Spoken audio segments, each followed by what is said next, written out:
IGE. waaw xam nga dañoo yàgg wax ni les pays développés lu ñu rawee mooy le développement d'un système de transport de masse.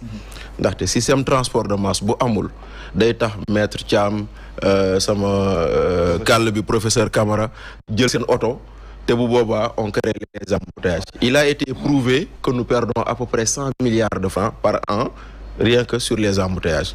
Donc ba ñu nee dañuy taxawal TER boobu noonu juloon na polémique yu bëri dégg nañ ci lu nekk. loolu moom il faut le reconnaître. mais bon maintenant après bëri na aussi lu ñu ci doon wax loo xam ne amul woon. mais c'est vrai que bon aspect politicien bi moo ci ëppoon.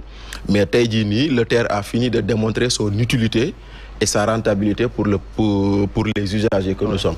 ndaxte ku dëkk zone Pikine Yeumbeul Rufisque ba Diamniadio ils mettent moins de temps pour venir à Dakar que man mi di jóge Guédiawaye. Tout ça, c'est parce que c'est un transport fiable, c'est un transport en sécurité, c'est un transport aussi agréable. Donc, tey jii nii, les premiers résultats ont montré que, par exemple, il y a 17 millions de Sénégalais qui ont utilisé. Donc, 17 millions de Sénégalais, c'est l'équivalent de la population du Sénégal. Oui, tout à fait. Donc, aujourd'hui, je demandais, il y a plus de 30 000 abonnés réguliers. Nous avons des abonnements. Donc, ça montre quelque part que c'est une infrastructure boo xam ne malgré les polémiques son utilité wane na ko. te nag loolu nag la ñu soxla tey jii nii boo gisee avec les mesures qu'on a prises si on corrèle ça avec l'actualité récente nga dégg transporteurs yi ñu ne dañuy grève. bu transporteurs yi di grève c'est parce que ñu sentir ko c'est parce que y a pas des modes alternatifs de transport. Donc tey jii nii ce TER là nous a montré que waroon nañ ko def bu yàgg. te nag mu nekk ne infrastructure boo xam ne tey jii nii on attend defe naa plus de 7 autres wagons. Pour passer de 115 000 voyageurs à 300 000 voyageurs. Donc 300 000 voyageurs yoo xam ne par jour ñu koy transporter avec une régularité de 6 trains par heure. Ça veut dire que tey actuellement toutes les 10 minutes am na train buy taxaw.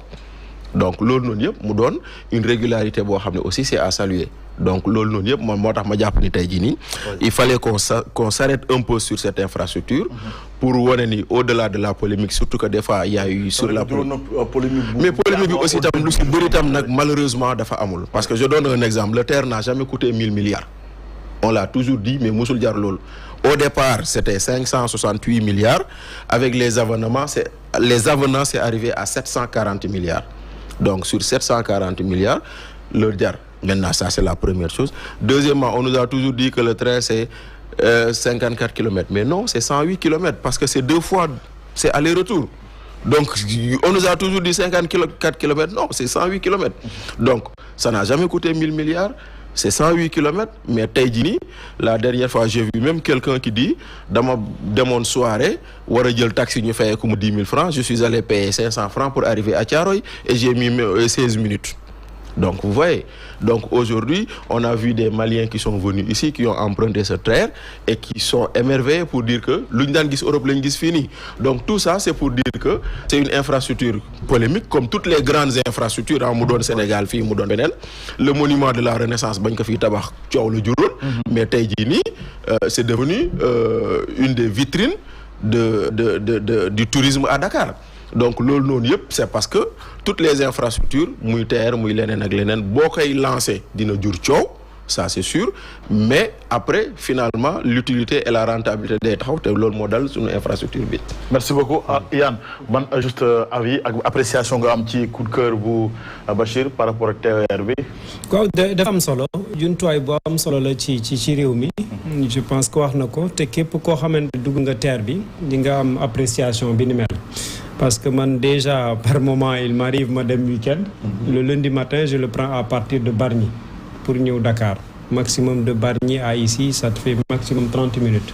Donc loolu soo ko doon dugg oto rek jafe-jafe la. Mais aussi récemment aussi yàggul fii ci télé bi dal naa ci kenn koo xamanteel ci wàllu jumtuwaay tout ce qui est technique et tout ce qui tourne autour. Avec donc bi may waxtaan ak moom mi ngi ma doon wax ci lu bari ci werante bi duggoon ci ndorteel bi comme ni mu ko waxee. mu jàppe ko cadre politique rek parce que ñu bari ñuy wax ci TER bi nee na d'habitude dañuy faral di tudd dara ñu ne TER bi rek ñu yaakaar ne wagon yooyu di daw rek ñoo jar millions yi ñu tudd.